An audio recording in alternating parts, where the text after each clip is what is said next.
ai, ai, ai. Você maremoto, você maré mansa. Você poça D'água, ai, ai, ai. me acalme, espero, me afogo, você. Um tsunami quando não quer saber de onda. Me desespero, são tuas ondas que me levam. Me desespero, são tuas ondas que me levam. Me desespero, são tuas ondas que me levam. Me desespero, são tuas ondas que me levam. Ai, ai, ai, ai, ai, ai. Ai, ai, ai, ai, ai, ai. Ai, Ai, ai, ai, ai, ai, ai. Oi, gente, boa tarde. Eu danço a dança. Boa noite, bom dia, boa manhã, boa... Não sei que horário que vocês vão estar assistindo. Eu falei a mesma coisa na outra live, acabei que eu ainda não subi a live completa aqui no Instagram. Mas farei em breve. Deixa eu terminar o semestre, se tiver com mais tempo de qualidade, eu vou e coloco aí. E quero desde já agradecer a existência, a ancestralidade, por esse dia, por essa tarde de sábado, né? A live está acontecendo no dia de sábado. Agradecer desde já a querida amiga, irmã, a Aline Frutuoso. E eu vou já chamar ela pra gente começar aqui. Só um minutinho, Aline, que esse negócio de tecnologia, minha filha. Quem me conhece já sabe que comigo é sempre uma questão. E eu resolvi deixar aqui o computador aberto para poder também conseguir acompanhar as informações que podem surgir e eu não ver aqui na tela, que eu tô bem meio desligada. Aline, você tá me ouvindo? Eu não sei se o som tá pegando direito, mas enfim. Se você estiver ouvindo, você me diz aí, viu? Pra eu te chamar. Deixa eu ver aqui. Hoje a gente vai falar de novo, mais uma vez, sobre mulheres negras na teologia. Especificamente, vamos falar sobre a teologia feminina. Tá assim, né? Ai, que bom, amiga. Vamos falar sobre teologia negra feminista. Eu coloquei negra na frente, mas geralmente o pessoal coloca feminista na frente. Enfim, vamos conversar sobre isso também. E deixa eu te chamar, Aline, pra gente não... Porque eu gosto de conversar, né? Então... Ai, meu Deus, cadê? Convidar alguém. E é você. Te convidei, Aline. Acho que vai aparecer o convite pra você. Deixa eu ajeitar. Oi, querida! Oi! Menina, Pegou! tu tá falando que tu gosta de conversar. Eu tô pensando aqui que hoje vai ser um papo assim de umas 3 horas, né? Porque eu sou a pessoa que Vai adora falar não! também, né? Vai não, Aline, vai não. A gente vai conseguir fazer em 40 minutos, conforme eu tinha mandado um áudio pra vocês. 40 minutos. Não, Aline, mas assim, eu vou ficando, vou Então, eu também rolando. vou ficando. Oh, querida, olha, deixa primeiramente eu agradecer de novo a você, dizer que eu estou muito feliz por esse encontro, por você ter aceitado participar dessa conversa hoje novamente. Eu digo novamente, minha gente, porque eu já tenho conversado com a Aline offline, né? Fora do mundo virtual, a gente já tem trocado algumas conversas e aí aqui eu resolvi, assim, convidá-la para trazer um pedacinho dessas nossas conversas, desses nossos diálogos e reflexões para esse espaço. E, assim, o que eu estava falando, Aline, você chegou a ver no começo, aqui nas minhas elucubrações, antes das coisas, né, de eu chamar você, que eu tinha feito ano mês passado com a teóloga Natália Montezuma, e eu disse que ia subir na íntegra. Nossa, e Porque também. aquela live foi maravilhosa. Aí o que aconteceu? Quando eu desliguei, eu fui, né? Baixei, né, no telefone. Aham. Aí eu fui tirar uns pedacinhos, né? Que eu tô aprendendo ainda esse negócio de editar vídeo, não sei o quê, cortar.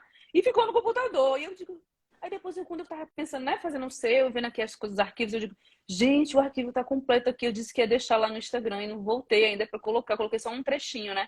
Mas assim, tá salvo. Aí eu tô dizendo, quando eu terminar acabar as aulas, amigos, semestre, eu vou ter um tempo no dia da semana, aí eu subo tudo, tanto aqui no Instagram como no meu site agora. Também vou deixar né, disponível essas conversas e tal. Porque assim, eu acho não, eu tenho certeza que os nossos diálogos, eles são importantes para todo mundo, né? É de interesse público, para o Tá. conhecimento, tanto para a gente como mulheres negras, afrodescendentes, como para o pessoal da teologia, né? Enfim, para quem não é da teologia, que é da sociologia, da antropologia, quem gosta de saber das coisas, quem gosta de saber das coisas. E aí eu quero agradecer a você também de novo por estar vindo aqui voluntariamente, mas, né, como ativista, como irmã, como pesquisadora, como mil e uma coisa assim, consultora, como tanta coisa, né? É isso, e você inteira veio para esse momento, sábado à tarde, enfim, final de semana para você. Eu digo assim, né? Nossa, Família, tudo, descanso. E você aceitou vir para a gente conversar. E eu quero agradecer desde já a você. Eu vou deixar você se autodefinir, autodeclarar, o que você quiser. Mas eu quero fazer primeiro aqui uma introdução. Gente, quem é a Aline? A Aline é minha companheira também de processo formativo, processo de autoformação. A Aline é mestranda em Ciências da Religião pela UMESP, que é a Universidade Metodista de São Paulo. Integrante do grupo de pesquisa de Gênero e Religião Mandrágora, Metmal, e do MNE do Rio. Eu nem sabia, tu acredita que tu estava no MNE do Rio? Mini, deixa eu te É contar do MNE do um Rio? babado. Acabei de chegar da reunião. Hoje você teve reunião do Foi? MNE. Foi. Aí eu fui pra reunião, cheguei, deve ter uns 10 minutos que eu cheguei. Ai, coisa boa. Então foi massa. Depois eu quero saber como é que é. Teóloga pelo Seminário Batista Carioca, pós-graduada em Gestão Empresarial pela AVM, atua como assistente de diversidade, inclusão e equidade pela consultoria, acho que é DIVIA. Depois você fala, depois você diz Diversidade aí. agora. Diversidade agora. Olha, meu nome, não sabia, amiga. É. Mas é Diversidade Agora. E também compõe, né, o movimento, vamos dizer assim, um grande movimento de mulheres negras evangélicas e também, já tô puxando ela, porque vocês sabem, vocês me conhecem, né? Eu não fico quieta, já fico assim, vem pra rede de mulher negra evangélica. Tô nesse processo também de convencê-la cada vez mais e deixar ela próxima da gente, porque é muito importante que a gente todas nós estejamos próximas umas das outras, né? Apesar de toda a diversidade que a gente tem, e às vezes diferenças, que eu acho que não tem problema, sabe? É muito importante que a gente esteja próximas, uma na vista de uma da outra e ao alcance de pelo menos uma abraçada, né? De puxar assim a outra, de chegar junto. Então, obrigada, Aline, por favor, passa a palavra para ti, você também. Porque eu não coloquei aqui o que não está dito aqui, o que não corre nada aqui. Oh, mulher, eu ia fazer um negócio que eu não sei, eu tenho uma língua ferina. Como o espaço aqui é meu, eu falo que ok. Maravilhosa. Você já viu que tem uns lugares aqui de crente, de igreja, que fala. Eu não sei se é porque há muitos anos atrás eu me divorciei e tal, então isso meio que rachou pra mim, assim, algumas coisas. Mas o pessoal sempre apresenta a coisa da família, né? Não sei se você lembra, a igreja, né? Tipo, não sei o quê, casada com seu fulano, não sei o quê, né? E assim, eu digo, calma, eu vou deixar que a pessoa diga o que é que ela quer dizer sobre família, vida particular da pessoa. Eu prefiro dizer assim, e fico nesse encargo de dizer essas credenciais, né? Públicas, assim, sociais, mais de trabalho por causa da proposta, né, da conversa nossa, mas aí você fica à vontade, diga o que você quiser, aqui você fala o que você quiser, viu? Tá E o que não quiser também, se de repente sai alguma coisa, depois a gente edita mesmo. Eu disse assim, eu disse pra uma colega que mandou mensagem pra mim da Aline, né, fez, eu não consegui ver tudo, né, de querida, tem coisas que só não ouvi, já que eu baixei, você viu no ao vivo, você viu no ao vivo, você não viu no ao vivo, foi triste. Brincadeira, Aline, pode falar, querida, obrigada, viu? Gente, eu que agradeço, Vanessa. Tem sido uma caminhada muito linda, né? Que a gente tem traçado juntas, apesar da distância, né? Que a Vanessa está morando em São Paulo e eu aqui no Rio de Janeiro. Mas, graças ao MESP, a UMESP tem unido uma galera muito potente, né? Eu, você, Miriam, o Átila, uma galera assim que eu guardo no coração. Bom, eu sou a Aline Frutuoso, filha da dona Irani e do seu Roberto. E aí, quando eu falo isso, eu falo muito por um resgate de ancestralidade, porque eu acho muito importante a gente dizer de onde a gente vem. E eu venho de uma junção de potências. Eu sou filha de sambista, filha de compositor de escola de samba. A minha família, boa parte dela ainda está no samba. E eu acho que é importante a gente trazer essas vivências, esse conceito, né?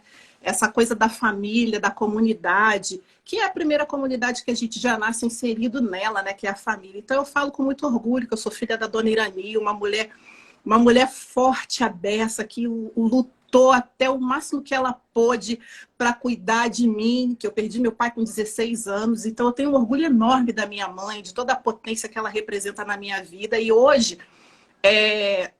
Deus me deu a oportunidade de cuidar da minha mãe. Minha mãe hoje é uma senhorinha com 79 anos, né? E que tem sido uma bênção eu poder cuidar um pouco da minha mãe. Lógico que eu nunca vou ser capaz de cuidar dela como ela cuidou de mim, mas eu faço o que eu posso, né? E eu também trago muito agora para esse momento de narrativa de onde eu venho, a minha madrinha, uma mulher fortíssima também, que foi uma inspiração enorme para mim, Dona Vilma Frutuoso, e a minha avó, Dona Mirtes Frutuoso. Então, assim, daí vocês já entendem o porquê de eu ter me interessado em pesquisar mulheres, porque eu venho de uma família onde as mulheres são muito potentes, sabe?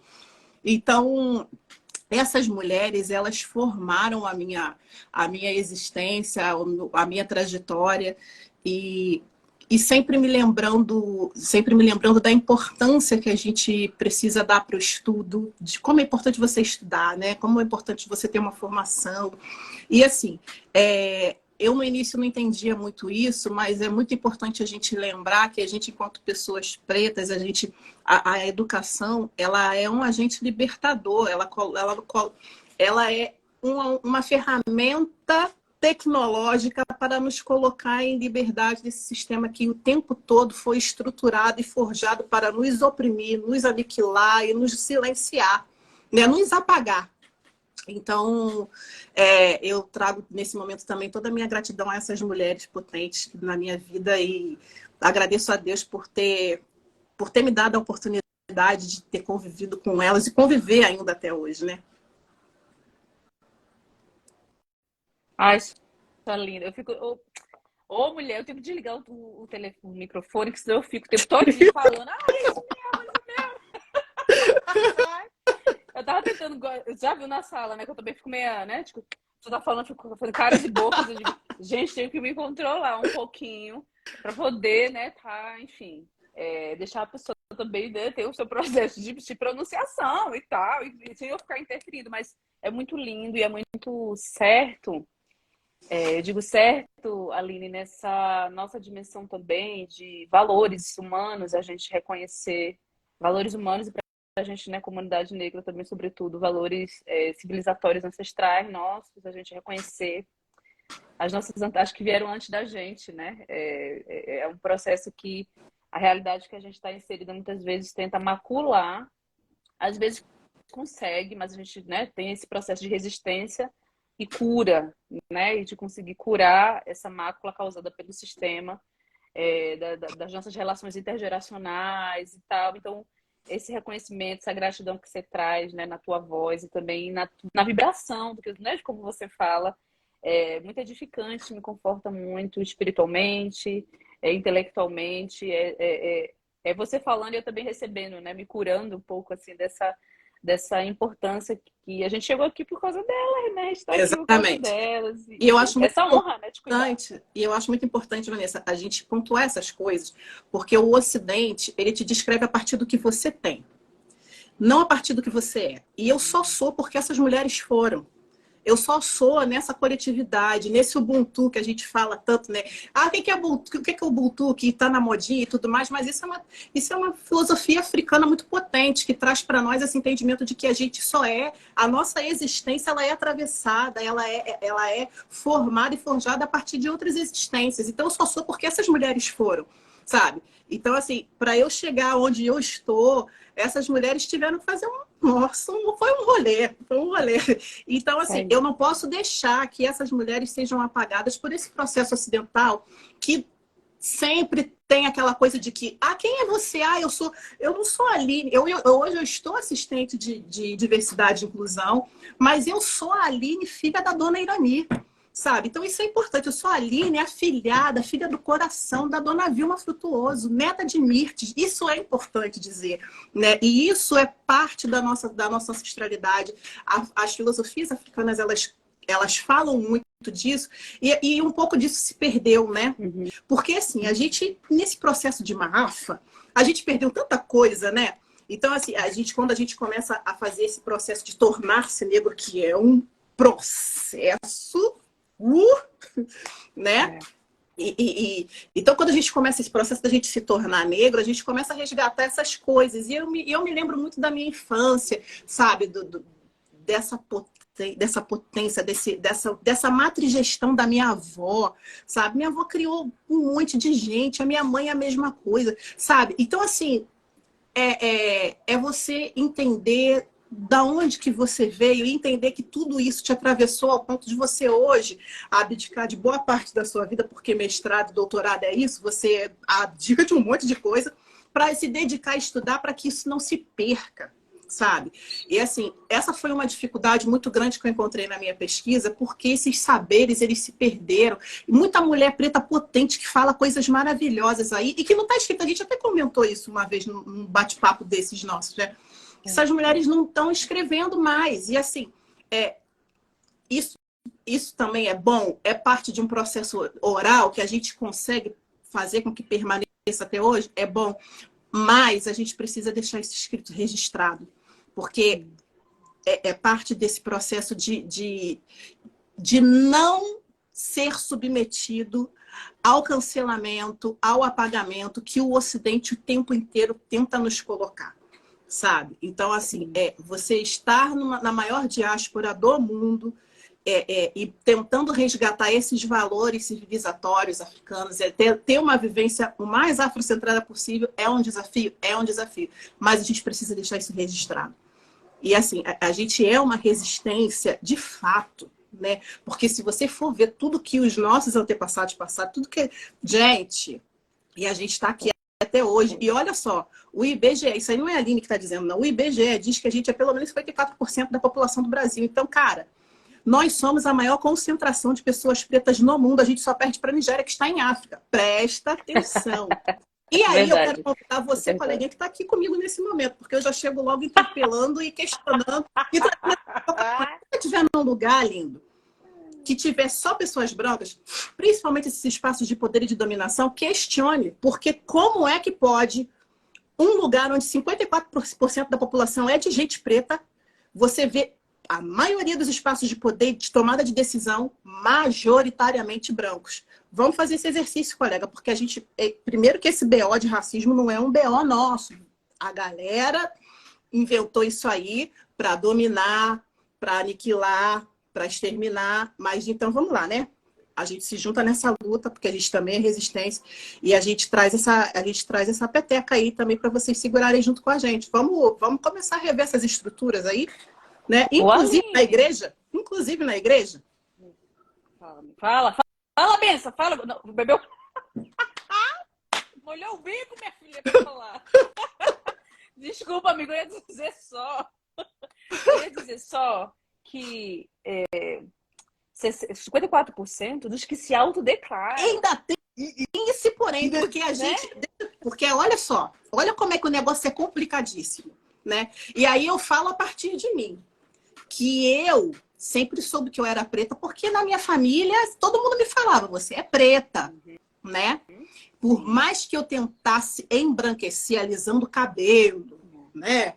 Pintando o cabelo às vezes de louro, essa coisa toda, eu sempre soube que eu era uma mulher preta, mas eu ainda não estava no processo de me tornar negro, porque se tornar-se negro é um processo político. E aí é você se apoderar de coisas que o tempo todo a sociedade disse para você que era para você abrir mão. E às vezes é doloroso esse processo, né? É você comprar brigas, às vezes, com brigas pesadas, né? Então, assim, muita gente Principalmente que a gente aqui no Brasil, a gente tem esse problema do colorismo. Então, muita gente não se lê como uma pessoa preta. Então, se a gente for colocar na ponta do lápis lá, né, é bem mais do que os 54%. 54% que se autodeclaram. Mas tem a galera que ainda não se entende como pessoa preta. Tem a galera que né, não quer dizer que é preto, porque dizer que é preto também é um BO, né? Então, é isso. E aí... Aline, desculpa, amiga. Não, pode falar. Vamos ficando assim. Vai, porque eu e tu já tô vendo aqui que o negócio tá muita conversa. Eu tava lembrando de experiência, 2019 eu participei, é só para, né, atiçar mesmo essa conversa, assim, de uma banca de heteroidentificação lá na Universidade Católica de Pernambuco, né? Eu tive essa experiência. Foi a primeira e única até então, porque depois veio a pandemia também, eu não participei mais, mas assim, participar de uma experiência como essa, a gente percebe, mulher, como isso aí, essa realidade ainda é posta como o apagamento, né? A ausência de memória, a violência simbólica que a gente sofre. Porque eu vi, né, pessoas que aí não tem como, né? Não, eu tô falando da gente agora no colorismo, né? Pensando nessa coisa de tom de pele. Não tinha, você pensa, pessoas jovens até, né? Coisa de universidade, para se candidatar. Tinha pessoas de mais idade, também pessoas mais maduras, mas assim, já não tinha como, assim, né? Pra gente que é da banca, aquela pessoa dizer, não, isso aqui é uma pessoa negra, tá posto que é, né? Vamos lá, que é negra. E a pessoa se autodizer branca. Eu nunca pensei que eu ia testemunhar alguma coisa dessa, assim. E realmente aconteceu. Então, eu disse, se a pessoa tá dizendo isso pra mim, eu, né? Tô aqui na frente, que tô com um grupo, né? De pessoas que também são negras e tal. E ela chega e diz assim, não, branca. Sabe? Você, né? Tem que manter também um pouco aquela, né, aquela aparência assim de, né, escuta que não tá afetada, mas por dentro eu tava me retorcendo, né?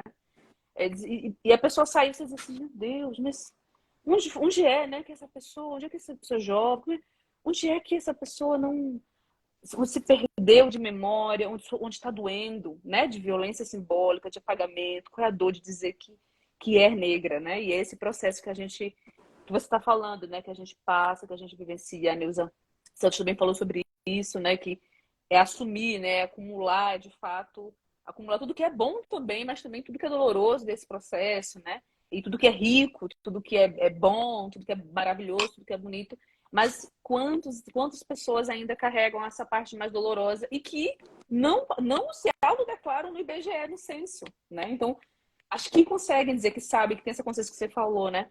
Pessoas de tom de pele mais escuro, que dizem, você é preta assim, desde pequenininha, sabe? A Gisélia Cruz também sempre fala isso nos vídeos dela, você já acompanhou. Eu sempre fui preta. Sempre negócio de quando foi que eu me tornei preta. Eu sempre soube que eu sou negra, né? Minha família, né? Sempre colocou. Nunca existe. As outras pessoas que passaram como eu passei também, eu me lembro, eu sempre digo, eu conto essa história, que essa minha colega, ela sempre me acompanha assim, nas redes sociais. Ela tem essa história que quando eu fiquei na faculdade próxima, né, de grupo de mulheres negras e tal, mas eu era afrodescendente só, Aline. Toda vez eu digo isso. Você tá entendendo, né? Pra mim, na minha formação, eu entrei na universidade pública, sabendo, sim, que eu era uma jovem afrodescendente, que em algum lugar, né, do meu passado, não sei o quê, os negros se juntaram, né? Que ainda tinha democracia, muito da democracia racial, né? Se juntaram só, sabe? Né, com as pessoas Você sabe que indígenas e tal. Conta. Eu nem culpo essas pessoas, porque é tão complicado você se entender como uma pessoa preta. E assim, é muito do Ocidente essa coisa de colocar todo mundo no mesmo balaio. Nós somos todos iguais. Não, nós não somos, tá? Deixa eu dizer para você, nós não somos iguais. E aí, eu dizer que todo mundo é igual é eu ir contra algo que é tão lindo e tão belo, que é a pluralidade, que foi Deus que fez, sabe? É eu negar a capacidade criativa desse Deus que fez cada um de um jeitinho muito especial, sabe? Então, assim, infelizmente é o processo. Infelizmente é o processo. E aí cada um tem seu tempo. Eu comecei muito tarde, gente. Muito tarde mesmo. Foi da pandemia para cá que eu comecei a mergulhar. Então os meus estudos são muito recentes. Eu vi que entrou aqui a Vanessa. Menina, a Vanessa lá da FTSA, eu liguei para essa mulher. Maravilhosa.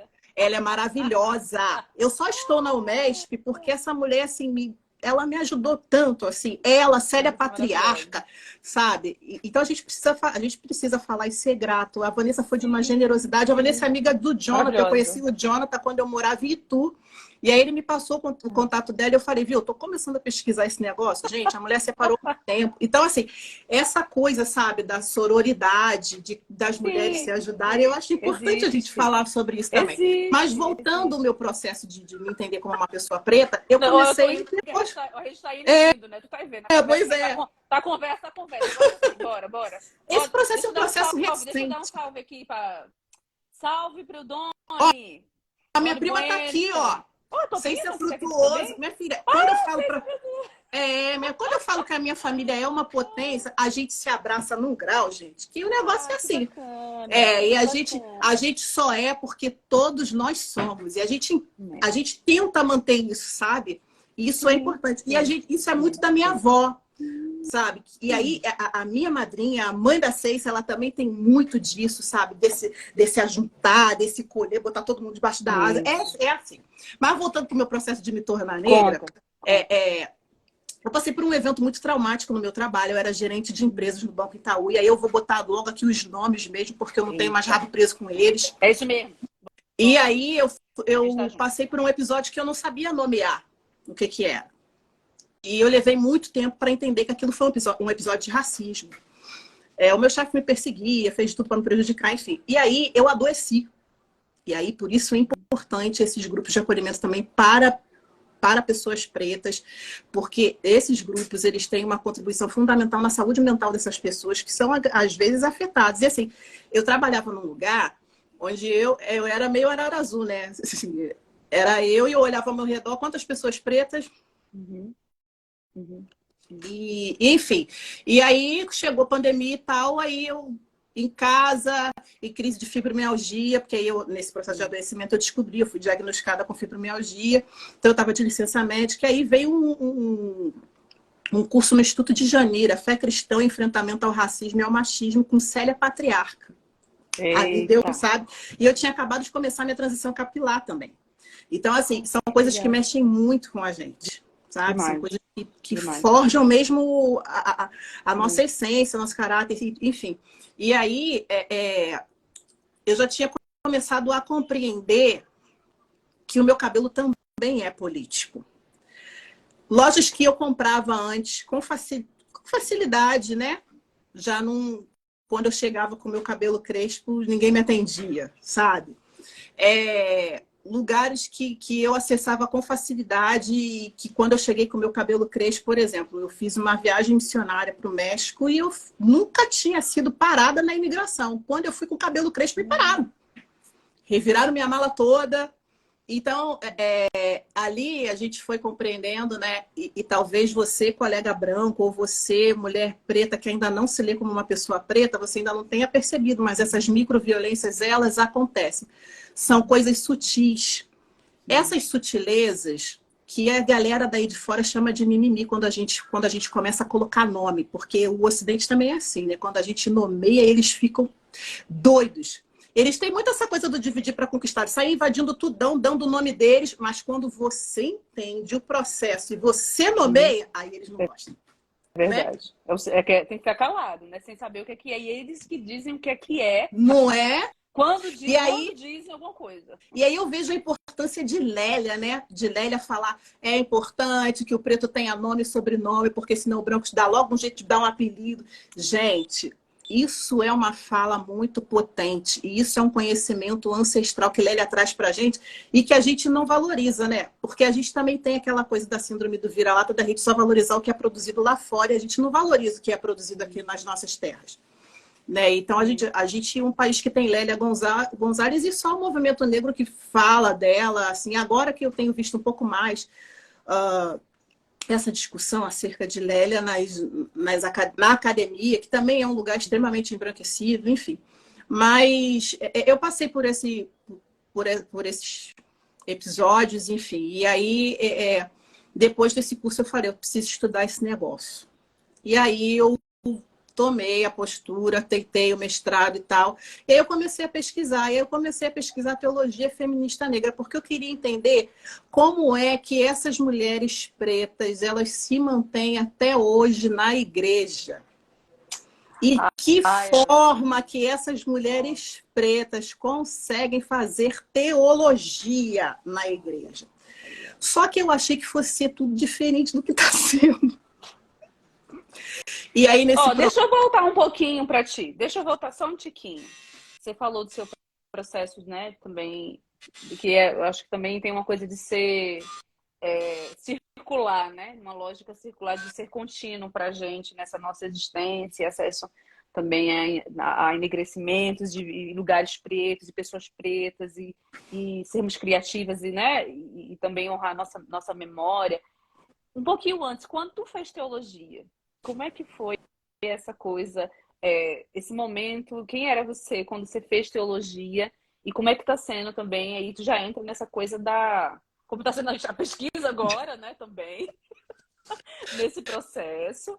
Mas essa diferença, Aline, assim, porque para mim, eu venho um pouquinho, eu sou da área do serviço social, mas eu misturo com a educação, né? Eu digo, tem uma coisa meio, né, meio atravessada, assim, transdisciplinar com a educação. E uma coisa que tem sido recorrente, eu escuto muito, é se falar sobre como em seminários teológicos e universidades confessionais, né, religiosas, são completamente assim fora de órbita, não sabem absolutamente nada sobre cultura africana, cultura indígena, ou o que sabem é de uma perspectiva extremamente colonialista, né? Embranquecida. E assim, é sempre uma questão, sabe? Mas a pessoa passa se torna teólogo e teóloga sem saber de tal coisa, saber de tal coisa, não sei o quê. E aí, como é que tá sendo isso pra você? Porque aí eu fico curiosa também, gosto de ouvir essas conversas. Então, como é que foi? Eu sou batista, né? Até hoje eu congrego numa igreja batista. E quando eu decidi, porque eu sempre gostei muito de estudar a Bíblia, sabe? Eu acho que a Bíblia tem narrativas lindíssimas e eu gosto dessa coisa de ler, de entender contexto histórico, sempre gostei disso. E aí, quando eu falo assim, eu vou estudar esse negócio de teologia. Mas mulher na Batista faz educação religiosa. Claro, né? E aí eu falei, gente, eu não tenho o menor perfil. Sou formada em economia, não tenho perfil para esse negócio de educação, sabe? Eu achava, né? Hoje eu já estou revendo isso, porque eu acho que a gente tem por obrigação compartilhar os saberes que a gente adquire, sabe? Por obrigação. E aí eu encarei o seminário depois de todo esse rolê, né? De conversar com a vice-presidente da igreja. E ela, educação religiosa, não sei o quê. Mas eu não tenho perfil. Eu não tenho perfil. E aí eu fui pro seminário. A igreja me deu a carta de recomendação, eu fui pro seminário. E aí, olha só que barato. Eu só tive uma professora preta, que foi a professora de grego. Grego? Eu, em momento algum no seminário... E assim, gente... veja bem, eu não estou fazendo crítica nenhuma à instituição. Eu estou fazendo crítica a um sistema que é totalmente embranquecido e que não dialoga com os saberes outros. E aí, a gente precisa ter essa compreensão, porque a gente faz teologia com o chão da vida. Não tem como a teologia não dialogar com saberes outros. Ela precisa fazer esse diálogo. E aí eu nunca vi ninguém falando sobre a forma como os indígenas adoram a Jesus, a Deus, ou como eles chamam. Nunca ouvi. Eu vi isso agora com a Priscila, com a Pri Tupi.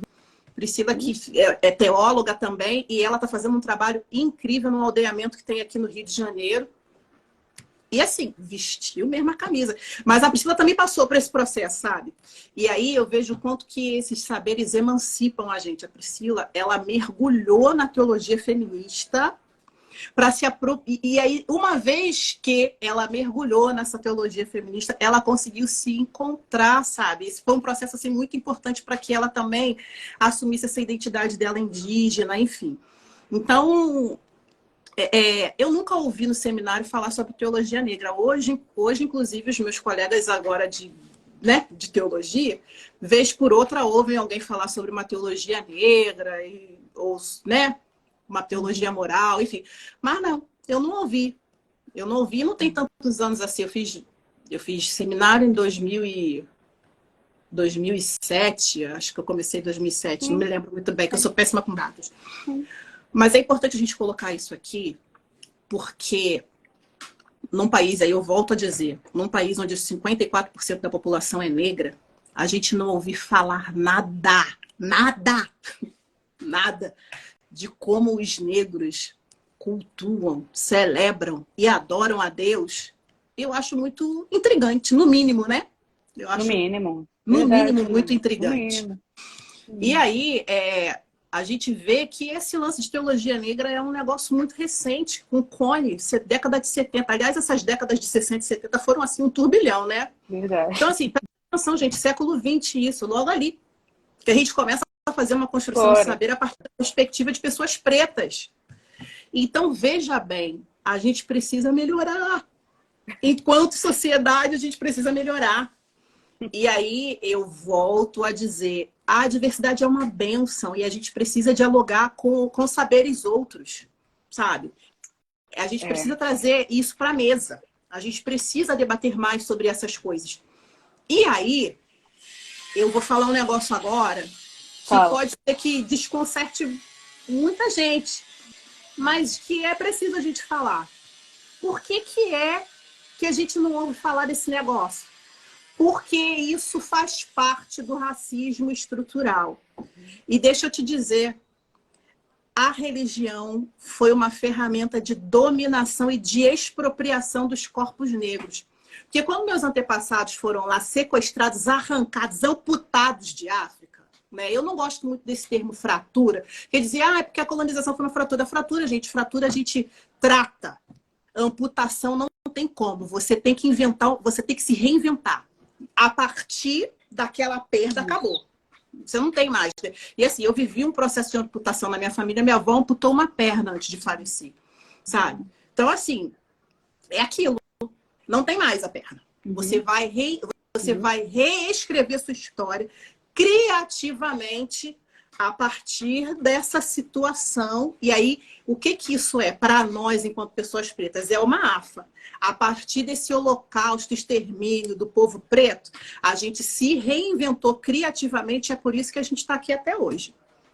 É por isso que a gente, quando a gente fala que a rede é resistência, é por isso. Porque tacaram os nossos ancestrais num tumbeiro. Atravessaram o Atlântico. Muitos deles não chegaram. Tanto que a rota dos tubarões foi alterada por causa dessa modificação que teve no oceano, de tanto corpo que era lançado no Atlântico. Era a galera que não dava conta, não conseguia chegar. Os que conseguiam, viviam a expropriação. Eles tinham nomes, eles tinham casa, eles tinham vida. E eles saem de lá expropriados de tudo isso. Eles não têm mais nada. Eles não são donos nem dos próprios corpos. Aí eles vêm para cá. Alguns morrem de banzo. Vocês já ouviram falar que isso? É uma depressão profunda, uma saudade enorme da terra deles. Não dão conta, porque deixa eu falar para você, esse negócio de ser preto é um rolê pesado. É por isso que muita gente não banca isso. Aí vai para uma banca de heteroidentificação e diz que é branco. Porque, cara, você se declarar negra, você trazer tudo isso, essa bagagem pesada com você. Verdade. E aí a gente precisa falar sobre isso. E a igreja, infelizmente, a igreja não está preparada. Olha o pessoal do Movimento Negro do Rio aí, ó. Acabei de encontrar com eles. Só potência! Só potência! Então, agosto tem encontro, viu? Eu quero ver o pessoal aqui. Menina, vem pra cá. Encontro. Vem pra cá. Vai, desculpa, Aline. Não, Aline, já que reparou aqui, né? O pessoal do MNE chegou aqui do Rio, já agitou aqui, já colocou no raciocínio. Não, tô brincando, gente. Essa coisa que você tá falando, Aline,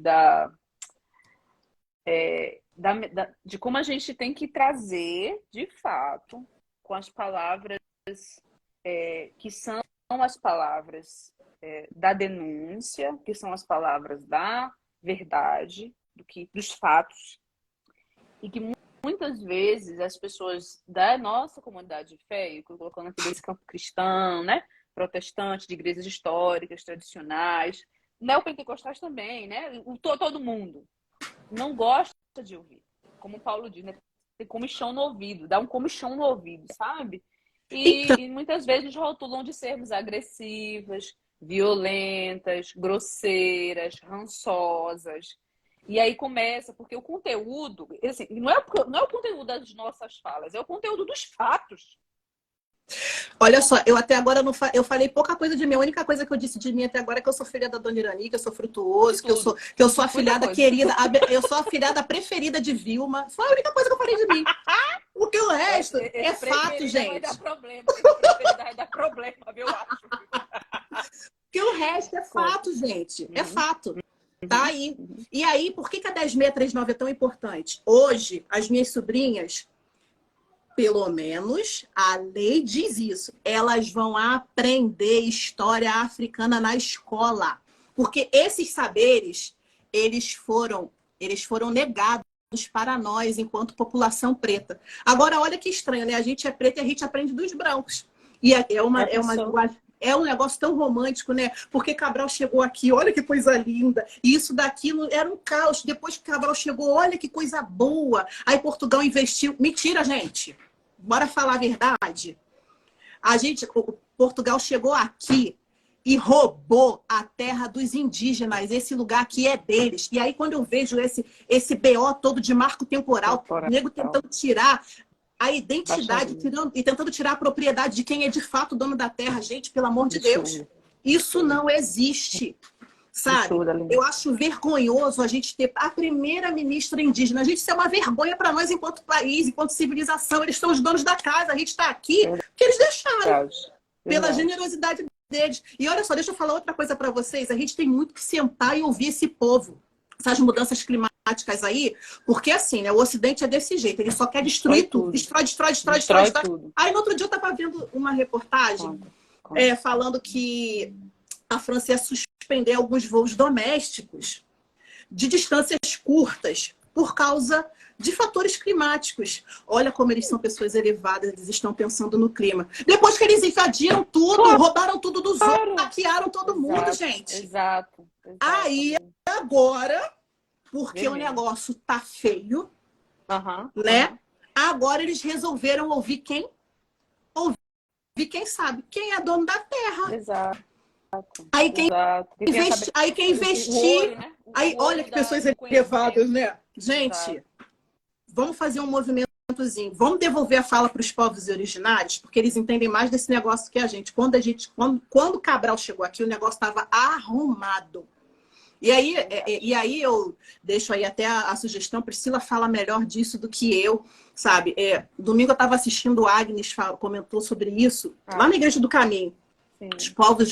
Os povos originários, eles têm o costume de não se banhar no rio de noite, porque até o rio tem que descansar. Olha só essa tecnologia ancestral que vai totalmente contra esse sistema acelerado, workaholic, que a gente tenta segurar vários pratinhos e não dá conta.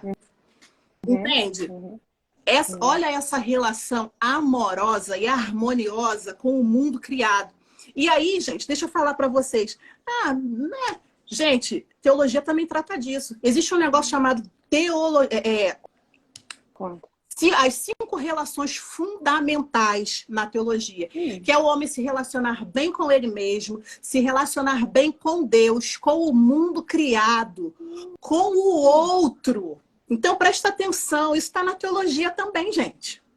Né? Se é para trazer para a teologia, então vamos trazer isso também, sabe? E aí, quando uma dessas relações fundamentais se rompe, estabelece-se o pecado. Então, a gente está pecando direto, porque a gente não consegue se relacionar bem com a mãe natureza, com o mundo criado. A gente só destrói, a gente come um troço na rua e joga papel no meio da rua. Ô, Line, rapidinho, Line. Você falou uma coisa agora, dessa coisa da teologia. E aí eu queria também te provocar nesse lugar, porque assim, a conversa já está, né? Já é toda provocosa. A conversa toda provocosa. Mas assim, uma coisa que a gente está falando agora do Marco, está falando dessa coisa né? Dessa, como se diz, indecência, né? Da indecência política em relação ao roubo, né, dos direitos dos indígenas, né? O nome tem que ser dado também, às vezes tem que, né? Ah, não, porque dá até o desenvolvimento. Gente, desenvolvimentismo só trouxe também para certos grupos sociais, certos povos, trouxe mais malefício do que benefício, né? Mas vamos lá. Okay. Para nós, quanto povo preto, por exemplo, né? Pois é, mulher, pois é. E aí eu queria saber contigo, só se provocando no lugar do pecado. Os pecados é uma categoria, assim, muito acionada, né, pelas pessoas que são mais resistentes a reconhecer as suas práticas injustas. Eu acho que pecado é uma categoria, e a gente tem falado, né, que racismo é pecado, tarará, mas ela traz, às vezes, um acionamento de um lugar muito estranho, não sei, já estou jogando da minha cabeça agora, não tem nada de estar em script de nada. Eu tô bem curiosa mesmo agora, com essa coisa de todos nós pecamos, inclusive a pessoa negra também pode ter o pecado do racismo contra seus próprios irmãos. Você já viu que é quase um racismo. Os negros têm racismo com eles mesmos, né? Então, não. Eu tô colocando aqui, eu sei que a galera que tá aqui que me acompanha, a maioria do povo que me acompanha, eu sei que não é desse lugar de entendimento, a maioria. Então, avisado, né? Para o povo preto ter racismo entre eles mesmos, gente, olha só, presta atenção numa coisa. Racismo se estabelece a partir de uma relação de poder e de dominação. Qual é a relação de poder que é dada para o negro? A gente nem está nesses espaços. Quando tem uma arara azul. É um lá perdido, né? Sim. E que aí esse um que chegou lá, ele já foi tão moído por esse sistema que ele não se lê enquanto pessoa preta. Ele acha que ele é um igual dos outros. Aí ele entende que é igual, mas não é tão igual assim, sabe? Porque aí algumas coisas acontecem, né? De alguns acessos que são negados, enfim. Então, assim, tem que ter dominação, gente. Não tem essa coisa de, o racismo do negro. Não. Não. O que tem é falta de letramento racial. Vamos dar nome? É isso que tem. Porque a gente não aprende a nossa história. Vamos dar nome mais uma vez. E aí a 10639, mais uma vez vou trazer aqui. O que é a 10639? É uma lei que obriga que as escolas de ensino fundamental, médio, elas abordem a história dos povos originários e dos povos africanos. E aí eu vou voltar vou bater nessa tecla mais uma vez, porque aí vocês podem estar achando que eu estou aqui militando. Eu não estou aqui militando, eu estou aqui falando de 54% da população. Eu faço parte desses 54%. Isso. Sabe? Isso. Então, assim, é o mínimo. É o mínimo. Então, a Raquel está agitando aí. A Raquel está agitando. Você tá vendo? Menina, a Raquel é uma potência também. Raquel, Andressa, lá do Movimento Negro, elas. Eu acompanho elas, eu tô falando pra subir, como é que diz? Pô, sobe a serra, né? Pra São Paulo, né? Que eu tô em São Paulo, mas não sou daqui não, amiga. Eu estou aqui, mas não sou daqui, amiga. Vamos subir, minha gente, em agosto aqui pra gente agitar isso aí também. Mas, menina, e você falou uma coisa interessante esses dias no teu Instagram. Foi? Você falou alguma coisa sobre a maneira como a gente descarta os outros saberes. E você vê que a sociedade, ela tá tão afundada nisso que a gente pouco dialoga com os saberes nordestinos. Porque a gente acha que a gente está aqui sul-sudeste, a gente é o supra-sumo. Gente, vamos parar. Mas aí, Line, eu acho que... Eu não sei, mulher, mas aí eu acho que também tá dentro de uma... É porque, olha, às vezes eu tenho uma raiva desse negócio de rede social, porque a gente fala coisa de pedaço, não tem como a gente falar tudo. O pensamento é complexo, né? A reflexão é complexa, e às vezes é que só dá pra gente ficar fatiando, né? E assim, eu acho que essa é uma estratégia também da colonialidade, né? De que a gente não tem contato. E aí você tocou num ponto importantíssimo, porque as pessoas dizem, a gente não é mais colônia de Portugal. A colonização, processo, acabou, mas aí a colonialidade do ser, do saber, ela atualiza esse processo de colonização que foi lá em 1500. Então, todos os dias, esse processo ele é atualizado sofisticadamente com a colonialidade do ser, do saber. E aí, por quê do saber? Porque uma vez que o povo preto não tem acesso à sua própria história, isso significa que o saber desse povo preto também é colonizado. O saber desses povos indígenas ainda é colonializado. E aí, isso é uma sofisticação desse processo que começou lá, né, lá com a modernidade, dividir para conquistar do Ocidente. O Ocidente tem essa mania, né, de querer sair quebrando tudo, dividindo tudo. E aí, nessa de querer conquistar, de demarcar território, eles criam essas tecnologias, essas ferramentas de dominação, de expropriação do outro. Essa história única que é contada para todo mundo, com uma beleza, gente, né, que ninguém nunca questionou isso, gente, pelo amor de Deus. Deixa eu falar um negócio para vocês, que eu ouvi hoje lá na reunião do Movimento Negro, e eu achei brilhante. Gente, a Europa é a prima pobre, porque, gente, o berço da humanidade é a África. Então a gente precisa se apropriar disso. Aline, pare de agitar. Aline, você tá demais hoje, hein? Você voltou do MNE da reunião. Hoje eu voltei toda trabalhada na militância. Eu gosto assim, né? Você sabe. Não, amiga, não, eu acho que é isso. A gente tem que... o pensamento de fazer aqui, da gente ter, né? A proposta de fazer esse espaço assim, para trocar, para a gente conversar, é isso aí, é ter liberdade de propositura, sabe? De experiência, de sentimento. Essa coisa, sabe? Da frieza, né? Do conceito. A frieza do conceito. Só, isso não, pra mim, não... É vago. Voltei mesmo, Andressa. Andressa tá falando que eu voltei cheia da unção. Aleluia! Glória a Deus. Então, eu acho que é isso aqui, Aline. É isso aqui. Vamos manter o mesmo nível, né? Da unção, da potência, que é a mulher retada aqui, pra vir aqui mesmo, na benção. Ó, esse negócio, mulher, de como eles conseguem nos alienar, eu digo, o sistema e os seus operadores, né? Que aí tem educação, tem governo também no meio, enfim, são vários. E é bom a gente saber identificar também quem são esses, acho que é uma coisa importante. Mas essa coisa mesmo da gente não conseguir se conhecer a fundo. Eu estava conversando com as meninas que a gente vai fazer o encontro da rede aqui em São Paulo, né? Já foi uma deliberação. 2019. Desde 2019. Nossa! Pandemia, né? Sobrevivemos, né? Graças à medicina também, né? Idade sagrada, mas também a medicina, sobretudo, né, minha gente? Que não tem negacionismo aqui nessa página. Não tem negacionismo. Graças a Deus! E aí, a gente estava falando, porque uma parte do grupo é do Nordeste, uma parte é daqui. E a gente sentindo a diferença que é de como os corpos... E a gente está falando disso aqui também, né, dessa experiência, de como a gente no Nordeste tem uma sistemática de pobreza, né, general, assim, histórica, já projetada de muito tempo. Essa manutenção, né, de uma pobreza programada, vamos dizer assim, um empobrecimento, na verdade, programado. Aqui no Sudeste, a gente está falando a gente como irmãs, né, preto, tem a coisa da exploração do corpo na produtividade, né, do acelerado, não tem que fazer, tem que se provar bom, tem que, sabe? E a gente estava falando justamente disso, assim, de como era importante a gente fazer um encontro aqui nessa região, também falar sobre isso, né? Falar como a gente às vezes brinca, se zoa uma às outras, né? Não, isso aqui tá muito puxado, quero não, que, né? Na minha terra não é assim. Peraí! Por causa desses elementos, mulher, que constituíram assim, a nossa cultura, mas também que violam nossos corpos, né?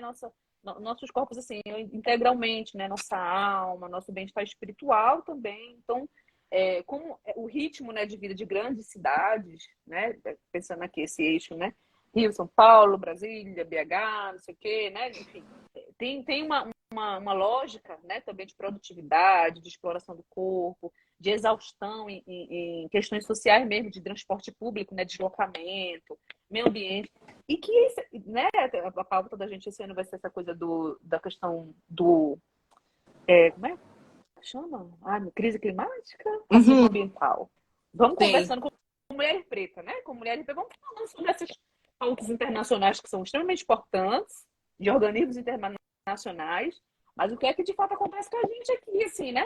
No cotidiano da vida, né? Das nossas vidas. E aí, você está falando isso, então é muito mais desse lugar, sabe, de entender que a gente foi dividido e foi socializado de maneiras específicas em prol de especificidade em prol de manutenção desse sistema, né? E é o sistema que mantém a gente como povo preto, às vezes, muitas vezes, não é dividido, não concordo com a questão da divisão, é distanciado. Eu acho que a coisa da distância faz com que, às vezes, a gente não se perceba e não se enxergue tão bem, assim, eu digo, né? Em termos de sentidos. Porque o que eles querem é isso, né, amiga? Eles mesmos não se entendem, eles mesmos não se coisam, eles mesmos não se juntam, eles mesmos não se organizam. Tem uns discursos desses que é para, sabe, para enfraquecer Então, dessa maneira. né? E que para mim isso é uma grande falácia, né? Porque assim, bem ou mal, o movimento negro está aí há anos. Exato. E aí eu preciso falar para vocês que não não somente com esse nome, mas com outras tecnologias, como por exemplo, o quilombismo. Sabe, a gente tem aí os povos quilombolas que trabalham na preservação dessa cultura, identidade preta. Então, assim, a gente precisa entender que tá aí. Não, e outra aí, a favela, assim, né? É uma grande tecnologia de sobrevivência também, apesar de ter muita negligência do Estado na favela, muita violência do Estado nas favelas, né? Vamos generalizar assim, só para a gente ter coisa da conversa. Mas o que é o nosso sistema de partilha desses lugares? Você toca num ponto que é extremamente importante. Porque se você for observar a população da favela, majoritariamente são corpos negros que estão lá aquilombados, né? E aí, fazendo uma observação muito superficial da minha parte até, de como essas pessoas permanecem e resistem a despeito da violência que é cultivada e praticada nesses lugares, gente, é uma coisa para a gente parar, sentar e estudar, sabe? A favela tem muito daquela coisa, né? A vizinha que passa, que olha o filho da outra. Menino, sai daí, cuidado que tu vai se machucar. Essa coisa da matrigestão, esse matriarcado que está em nós. Porque quando os nossos ancestrais desceram aqui, né? Foram jogados aqui, eles trouxeram dentro deles saberes que não foram colonizados. E esses saberes são para nós tecnologia para que a gente permaneça, resista e continue. E eu acho que é só por causa disso que a gente conseguiu chegar até aqui, sabe? Ia caindo aqui, peraí, desculpa. André, cadê? Desculpa, Andressa, agora eu tô vendo aqui. Agora uma travadinha aqui pra mim mesmo. A Andressa já tá falando, a pastora Andressa já tá aqui, ó. Esse favela quilomba, favela, samba. E aí, samba. É isso mesmo. E aí a gente precisa entender também todo esse processo aí, quando eu disse anteriormente que a religião foi utilizada como arma de dominação do povo preto, dos indígenas, eu falo a partir deste lugar. Muitas vezes a religião foi utilizada para dominar os corpos, demonizando coisas. E aí, muito cuidado, gente. Quando a gente primeiro quem é você na fila do pão para demonizar alguma coisa, gente? Sabe? Então, deixa eu reconectar as ideias. Essa estratégia de dominação, ela só foi exitosa porque ela diminuiu um saber outro, expropriou um outro corpo. Quer ver como? Você não tem alma.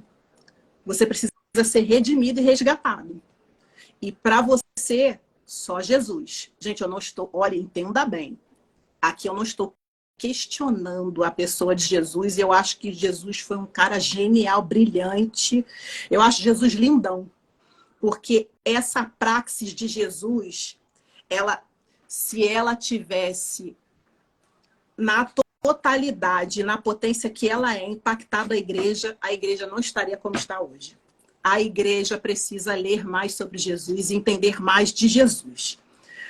Porque ia aprender mais a ouvir o outro, a caminhar mais uma milha, a amar o próximo, a respeitar a diversidade, a pluralidade de saberes. Porque Jesus fez tudo isso. Jesus sentou para comer com o publicano. Jesus sentou para comer com a mulher adúltera.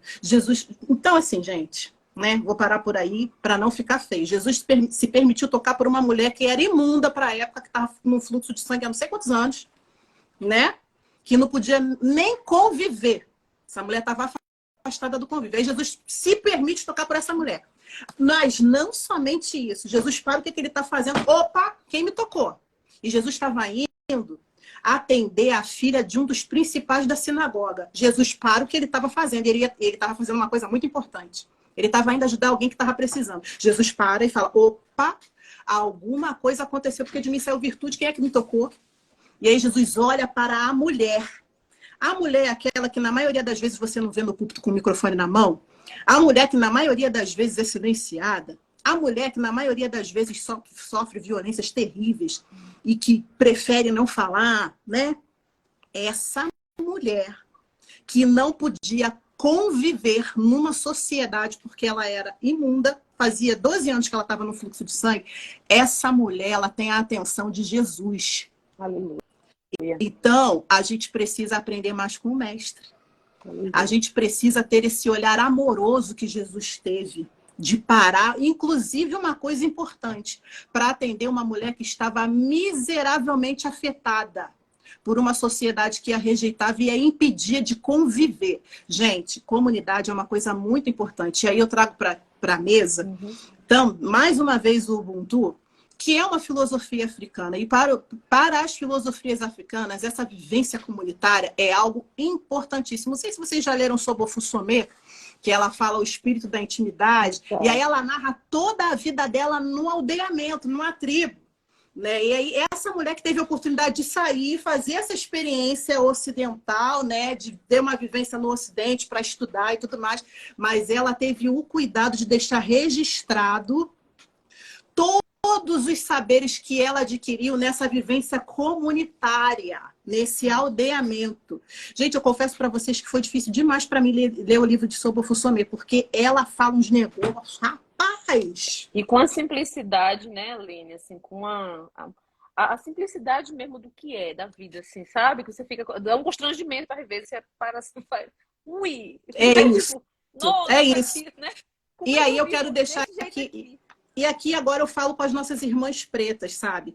Essa mesma simplicidade, porém estratégia e sagacidade que Sobon Fusomé teve, de deixar registrado para outros, minhas irmãs, a gente precisa ter também. Eu e Vanessa, a gente está aqui num BO para pesquisar esse negócio de teologia feminista negra, porque a gente não tem mulheres pretas falando. Veja bem que se você for entrar nas igrejas, a maioria das pessoas dentro de uma igreja são mulheres e a gente não tem registro de nada. As mulheres pouco falam, sabe? Então, que teologia é essa que as mulheres estão fazendo? É só a teologia do ciclo de oração? Porque aí as irmãs da intercessão são uma bênção. Mas não entrega o microfone na mão da irmã, não deixa a irmã na tomada de decisão, sabe? Não registra os saberes dessa irmã, porque essas praxis são importantes, gente. Então, assim, minhas irmãs, vamos registrar, porque a gente precisa... A Andressa, ela tá lá na FTSA agora. Olha, e aí eu já deixo a bola quicando para você, Andressa, minha filha. Registre tudo!